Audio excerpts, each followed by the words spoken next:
Hi, my name is Carol Pepper. I'm the CEO of Pepper International. Welcome to Module 7 of my course, How to Create Your Own Single-Family Office. In Module 7, we're going to talk about the non-financial assets: homes, boats, planes, art, and collectibles. These are important assets for the family, and it is important that your single-family office properly manage these assets as well as your financial assets. So we're going to cover staffing, cataloging and tracking belongings, insurance issues, and other art and collectible issues. Now let's talk about the challenges of managing non-financial assets. These assets are typically large, expensive, and they require maintenance.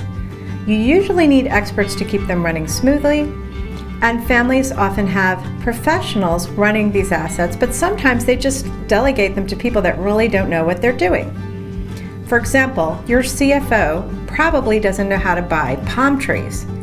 So don't ask him to do that. Find someone who can buy the palm trees, put them in your house in the Caribbean, and pay the right price for them. I have heard stories of people that suddenly become wealthy. They sell, a company, or they do an IPO and they have lots and lots of money, and so they happily start acquiring all kinds of toys, boats, planes, etc., but they don't make an allowance for staffing, maintenance, and keeping those items up to par.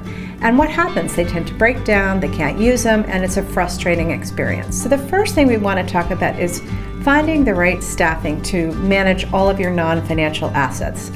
Depending on the size and scope of your non-financial assets, you may need an executive estate manager who oversees the entire operation. There are people that have done this for 20 years for various families, and they are fantastic at their jobs. Often they have a background in engineering or something of this nature, so they can keep all the homes, boats, planes, etc. running, and they know how to hire people to do renovations, prepare for hurricanes or other natural disasters, and keep your homes running smoothly.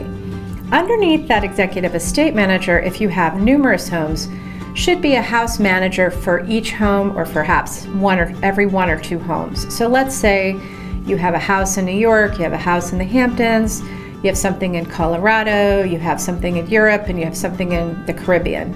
You might have one house manager for the New York area, one for Colorado, one for the Caribbean, and one for Europe, and all of those people report up to the estate manager, as an example.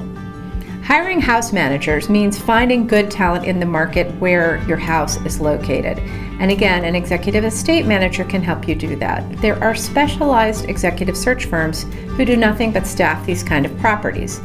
And just as we reviewed in our prior modules, you have to do a lot of work to find the right staff. Work with an executive search firm, check all the references, call the family, and have the principals of the family speak to the principals of the family where the person used to work. These are very sensitive hires. You're bringing these people into your home where your children are. So you want to make sure that you get the right people who will get along with your family. They have the right personality type and also the right professionalism, because they will be in your homes. It's important to observe all the local labor laws. So that means vacation time, time off, keeping track of the hours that employees are working.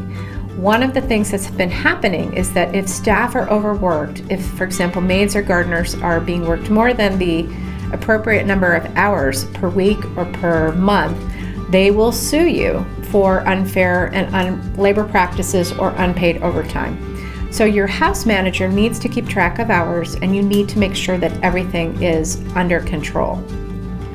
Your house manager should be creating, under the guidance of your executive estate manager, a house manual. And that manual is going to include everything from how to turn on the Crest-On system, how the air conditioning works, how often are the windows washed, how is the garden run, every single detail you can possibly think of, so that when a maid or a gardener comes in, they're given a manual with their piece of work, they read it and they understand it, and they're given training so that they will work together appropriately and that they can be monitored. It's very important to have a written house manual for each of your complex, large estates. And it goes without saying that you must do thorough background checks on these folks. We recently saw in the news that there were inside people who assisted in the theft of Kim Kardashian's diamond. There are numerous situations that do not hit the newspapers where it's actually internal staff who get involved with criminals and plan kidnappings or theft of assets in the home. So very, very important to do the background checks with top firms. Two in the United States that I recommend are Kroll Securities and K2 Securities. K2 is Julian Kroll, who, when he sold Kroll, started a second firm. Again, I am not compensated to recommend these firms, but I have worked with them and I think they're both excellent. Kroll also works all over the world, as does K2, so they can help you if you have properties outside of the United States as well as inside of the United States.